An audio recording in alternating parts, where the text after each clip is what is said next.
Jumpa lagi sobat, melanjutkan kisah Jejak di Balik Kabut karya Esa Mintarja untuk Anda semuanya. Selamat menikmati, salam sejahtera dan bahagia untuk Anda sekeluarga. Salam budaya.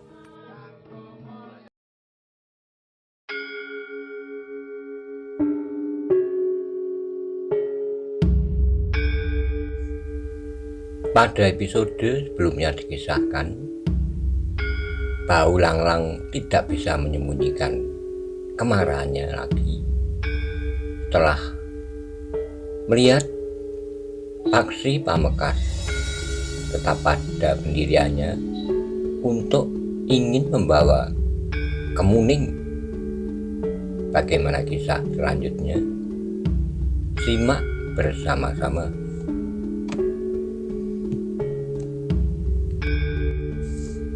Sejenak kemudian keduanya telah bersiap. Mata Bau Langlang bagaikan memancarkan nyala api oleh kemarahan yang membakar dadanya. Bahwa seorang anak muda berani menantangnya sudah merupakan suatu penghinaan atas dirinya. Sejenak kemudian maka Bau Langlang pun mulai bergerak. Tangannya terayun menggapai tubuh Paksi. Tapi Bau Langlang belum benar-benar menyerangnya. Namun ketika Paksi bergeser menghindari, Bau Langlang telah mempersiapkan serangan yang sebenarnya. Ia ingin menghancurkan dan benar-benar membunuh anak itu dalam waktu yang sesingkat-singkatnya untuk menutup ketersinggungannya bahwa seorang anak telah berani menantang. Dengan mengakhiri perlawanan anak itu secepatnya, maka penilaian orang-orang yang melihat peristiwa itu terhadap dirinya tidak akan terguncang oleh kesombongan anak itu. Karena itu, maka sejenak kemudian serangan Bau Langlang pun datang bagaikan angin prahara. Paksi memang terkejut. Ia tidak menduga sebelumnya bahwa serangan Bau Langlang akan datang demikian cepatnya, langsung dalam tataran ilmu yang tinggi. Paksi memang terdesak surut, tetapi kemudian Paksi pun telah menemukan keseimbangannya, sehingga Paksi pun segera menempatkan diri pada batas kemampuan lawannya. Dengan demikian maka pertempuran itu pun menjadi seimbang. Paksi yang muda namun yang telah menempa dirinya itu tidak banyak mengalami kesulitan menghadapi orang yang namanya ditakuti oleh lingkungannya, Bau Langlang. Ketika dengan hentakannya Bau Langlang mampu mendesak lawannya, maka ia sudah memastikan akan dapat dengan cepat menyelesaikan pertempuran itu. Tetapi nyatanya dugaannya keliru. Anak muda itu semakin lama justru menjadi semakin mapan. Bau Langlang tidak lagi mendesaknya. Apa yang dilakukannya lawannya itu mampu mengimbanginya. Karena itu sambil menggeram marah, Bau Langlang mengerahkan kemampuannya sampai ke puncak. Sebagai seorang yang mempunyai pengalaman yang luas dalam petualangannya di dunia olah kanuragan, maka Bau Langlang tidak segera tenggelam dalam kecemasan menghadapi lawannya.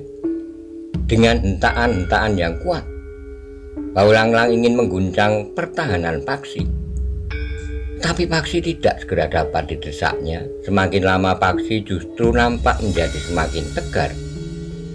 Serangan-serangannya menjadi semakin cepat, sementara kakinya berlompatan semakin tangkas. Bau Langlang mulai menyadari bahwa lawannya bukannya anak-anak muda kebanyakan. Sejak semula ia memang sudah curiga bahwa anak muda itu bukan anak Nyi Permati, bukan pula sepupu Kemuning. Karena itu maka Bau Langlang pun tidak mau menanggung akibat yang paling buruk. Dengan tangkasnya ia melompat surut sambil berteriak, "Berikan senjataku!"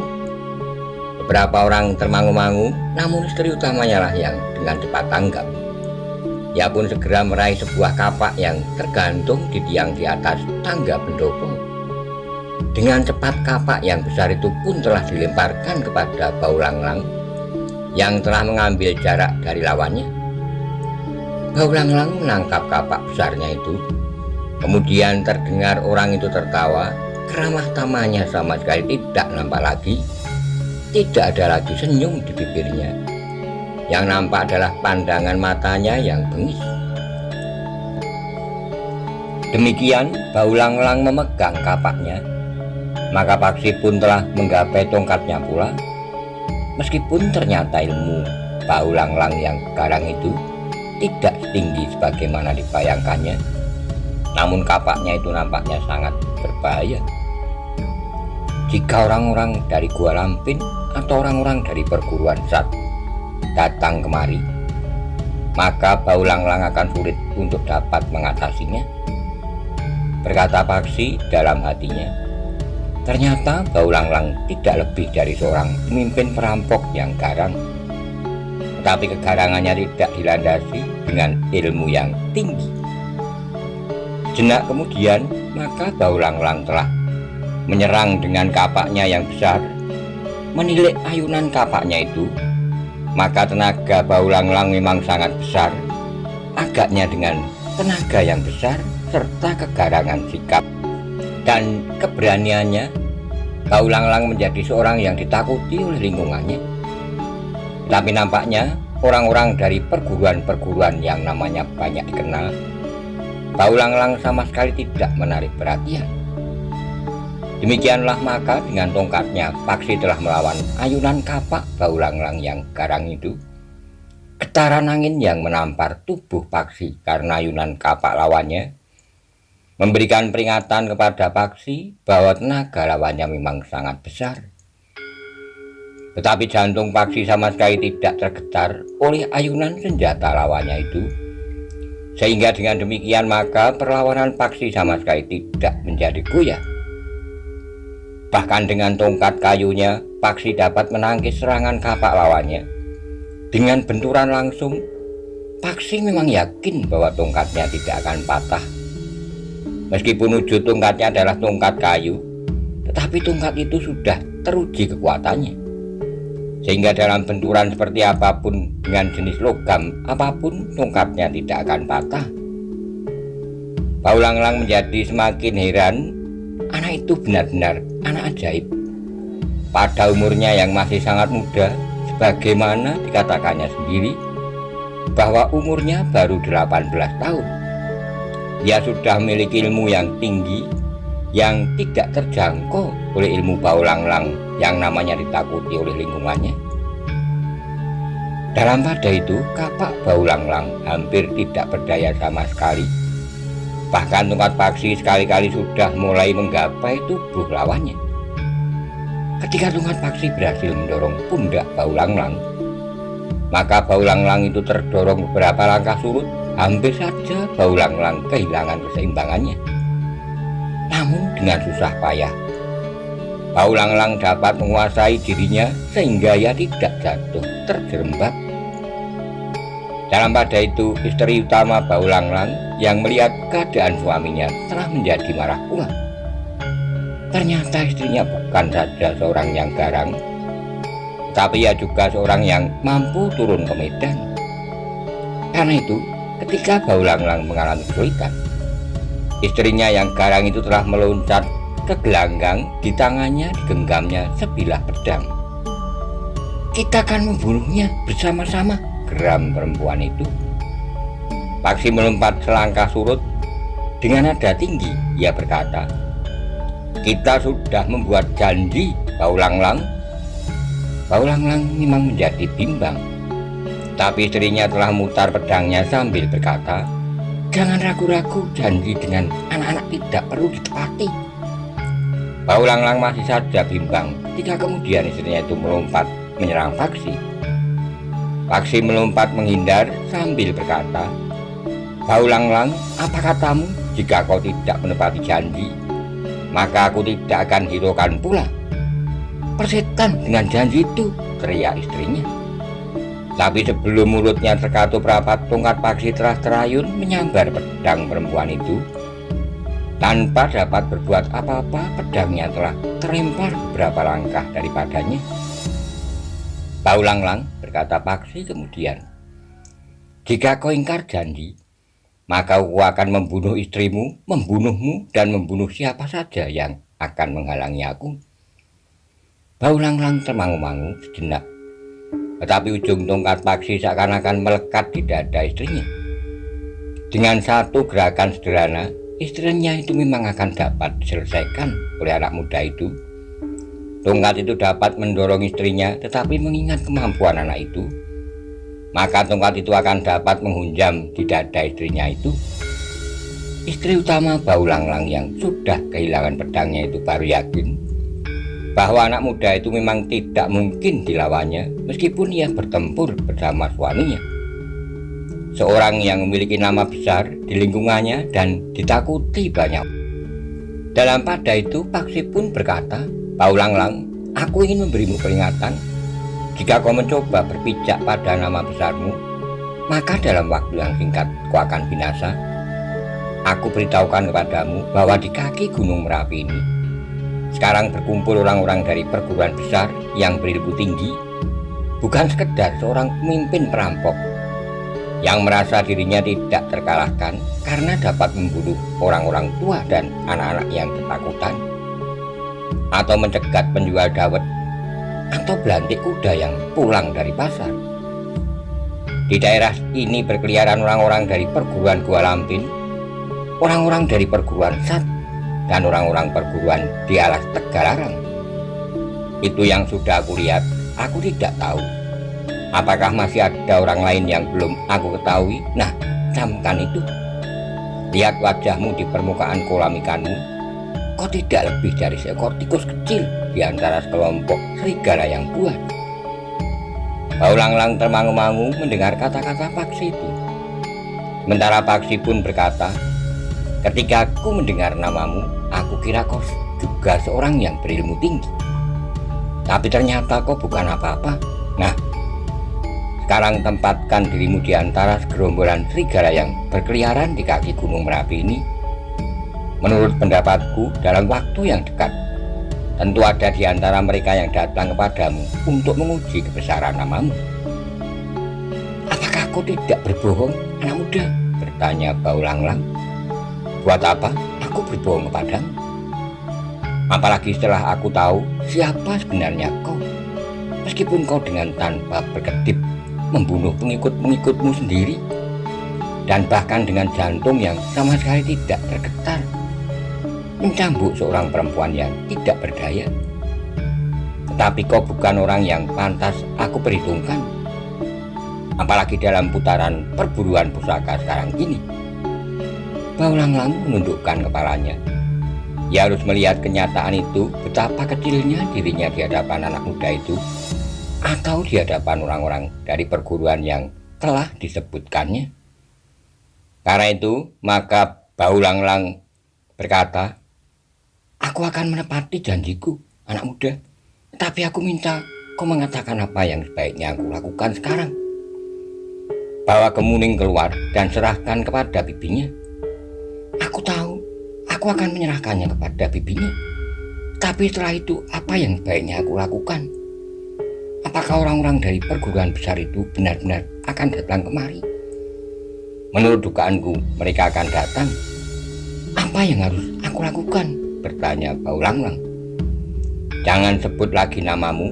Kau harus mengatakan bahwa Bau Lang-Lang sudah pergi. Yang ada hanyalah orang-orang yang menunggu di rumahnya. Beritahu pengikut-pengikutmu, jangan sebut lagi nama Bau Lang-Lang. Kecuali itu hentikan tingkah lakumu. Kau belum terlambat untuk memperbaiki jalan hidupmu." Bau Lang-Lang termangu-mangu sejenak, namun kemudian diamatinya kedua telapak tangannya sambil berdesis. "Tangan ini telah bernoda darah. Berapa orang yang telah aku bunuh? Apakah aku masih pantas untuk mencari jalan baru dalam hidupku?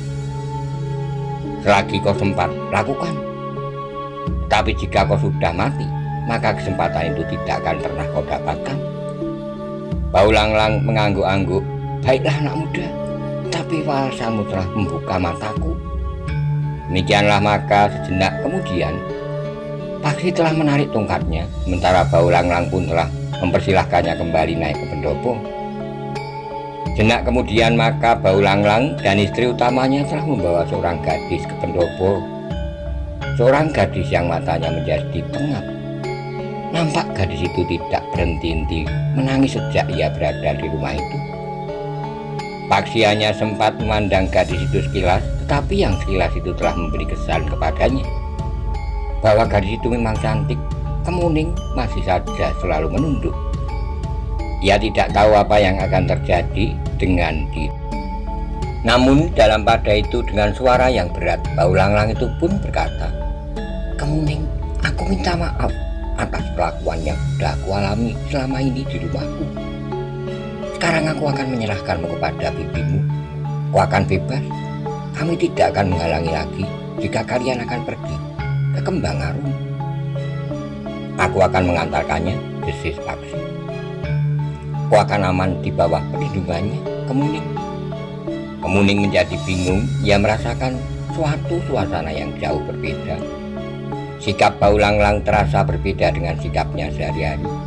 Meskipun Bau Langlang selalu bersikap manis kepadanya, tetapi setiap kali Kemuning mendengar desir langkah kakinya, jantungnya serasa akan runtuh dari tangkainya. Tapi saat itu sikap Bau Langlang memang berbeda.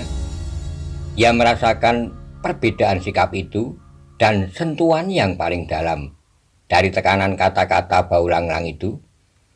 Sikap manis Bau Langlang rasa-rasanya tidak dibuat-buat seperti biasanya. Kemuning tidak tahu apa yang sebenarnya telah terjadi ketika ia mandang bibinya. Maka dilihatnya perempuan itu berusaha menahan tangisnya. Namun dalam pada itu Paksi pun berkata, "Marilah kita tinggalkan tempat ini, aku antarkan kalian ke Kembang Arum." Kemuning termangu-mangu sejenak, sementara Nyi Permati pun bertanya, "Apakah kami diperkenankan berbenah diri?" "Tentu bibi," sahut Bau Langlang.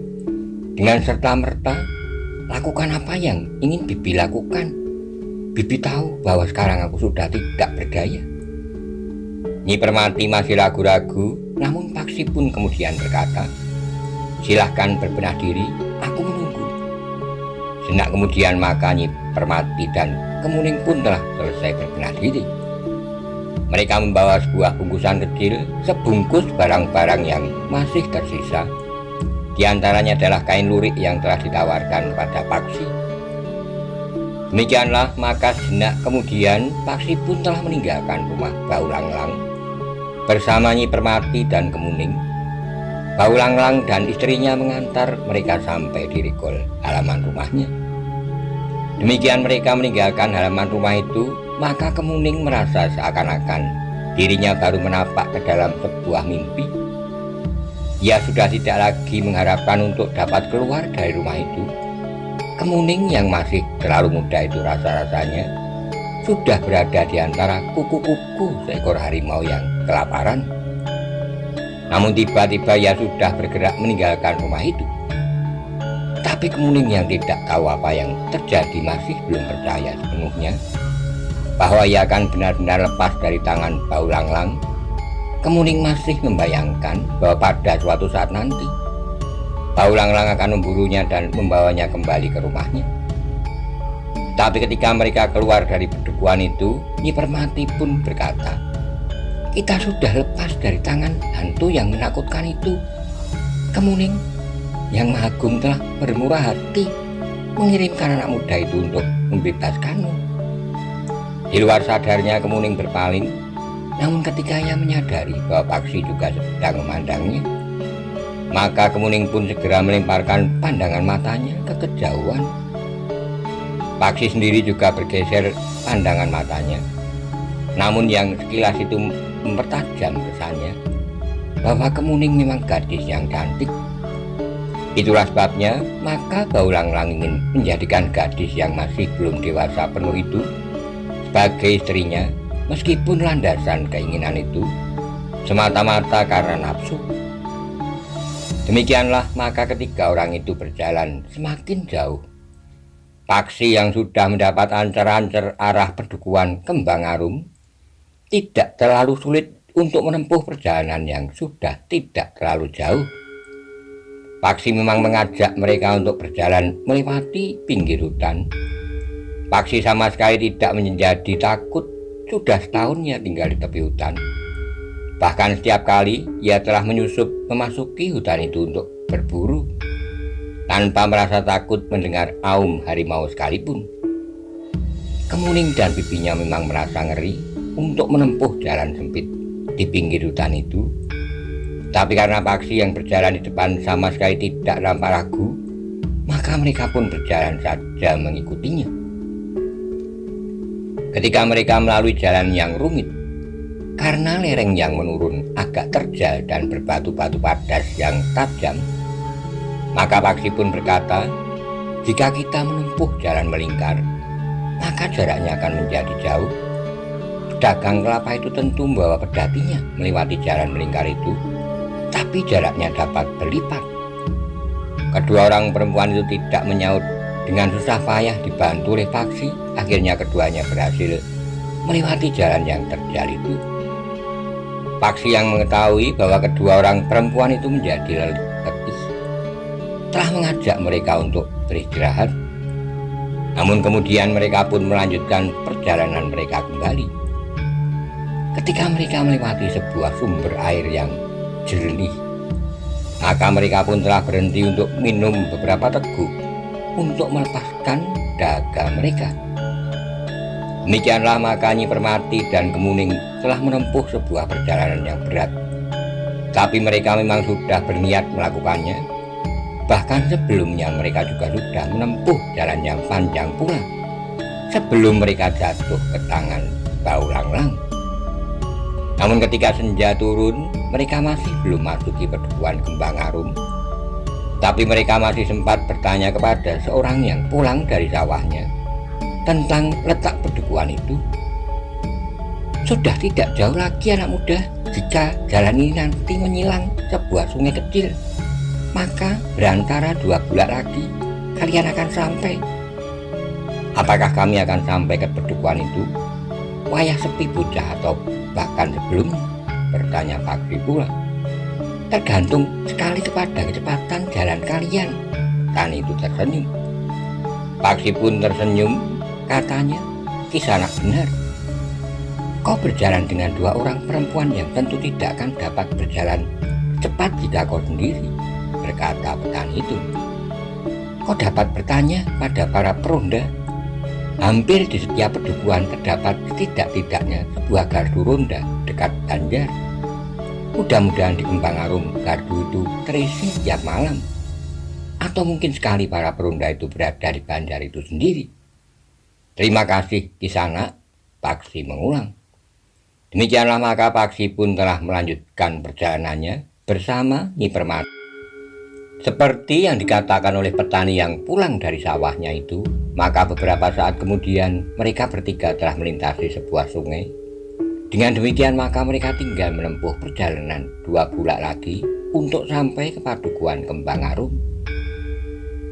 Sebenarnya aku pernah pergi ke Kembang Arum, berkata Nyi Permati. Tapi sudah terlalu lama, agaknya aku sudah sulit untuk mengingatnya. Bahkan jalan menuju pedukuhan itu pun aku sudah lupa sehingga kami tersesat. Jadi Bibi sudah pernah ke Kembang Arum? Bertanya Paksi. Ya nggih, tapi aku memang sulit untuk mengingat sesuatu. Juga jalan ke Kembang Arum. Ketika aku berangkat mengantar Kemuning, aku kira aku dapat mengenali jalan-jalannya kembali. Tetapi ternyata tidak. Bahkan kami telah tersesat ke sarang serigala itu. Bersyukurlah kami bahwa Yang Maha Agung masih berbelas kasih, sehingga aku telah bertemu dengan Angger di pasar itu. Paksi mengangguk-angguk, tetapi ia tidak bertanya lagi. Bertiga mereka berjalan menyusuri bulak di gelapnya malam. Nyi Permati dan Kemuning memang tidak dapat berjalan secepat Paksi. Karena itu maka Paksi harus menyesuaikan diri berjalan lamban sekali. Namun akhirnya 2 bulak itu pun telah mereka lampaui, tetapi mereka juga sudah melampaui wayah sepi bocah. Pada wayah sepi wong, mereka telah memasuki sebuah pedukuhan yang mereka duga adalah pedukuhan Kembang Arum. Namun tiba-tiba Nyi Permati berkata, "Ya, kita telah sampai. Aku Aku ingat tugu yang ada dekat Regol itu. Tugu itu pernah aku lihat ketika aku datang kemari waktu itu. Tugu yang dibuat dari batu memang sangat menarik perhatian, karena jarang sekali ada pedukuhan yang mempunyai ciri seperti itu. Tiba-tiba saja Kemuning pun bertanya, "Jadi kita benar-benar sampai ke Kembang Arum?" "Ya, Kemuning, kita sudah sampai di pedukuhan Kembang Arum. Yang Maha Agung telah menuntun perjalanan kita." Kemuning pun tiba-tiba saja telah memeluk bibinya. Ia tidak dapat menahan tangisnya. Sambil terisak ia berkata, "Aku hampir tidak percaya, Bibi. Semua harapanku seakan-akan telah pupus. Sudahlah, doa kita didengarnya.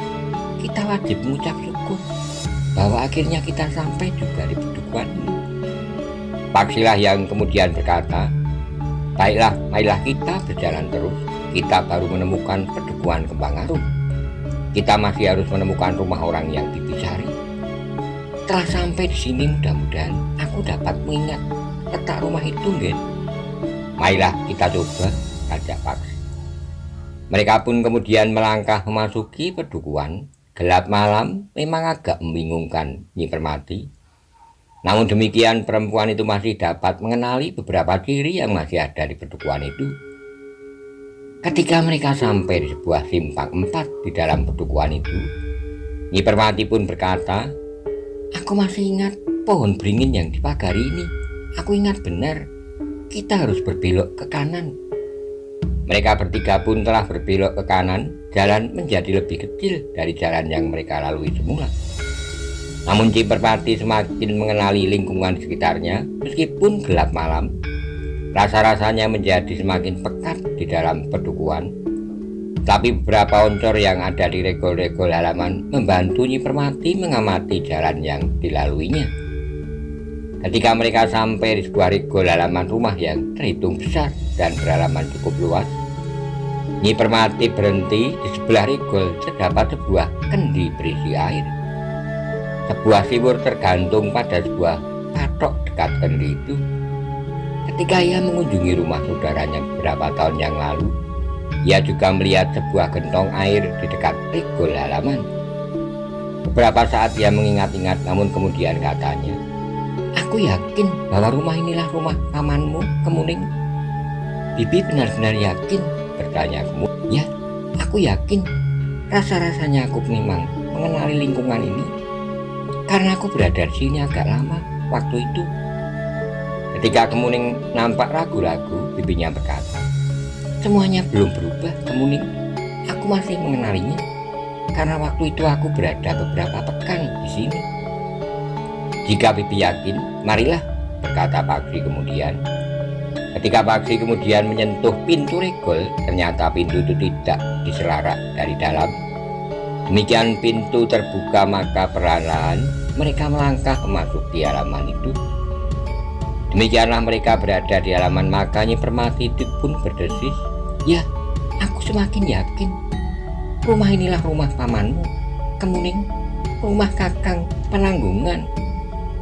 Kemuning berdiri termangu-mangu di halaman. Dipandanginya rumah yang terhitung besar itu. Lampu minyak yang menyala di pendopo bergetar disentuh angin, seolah-olah menyampaikan selamat datang pada Kemuning dan bibinya.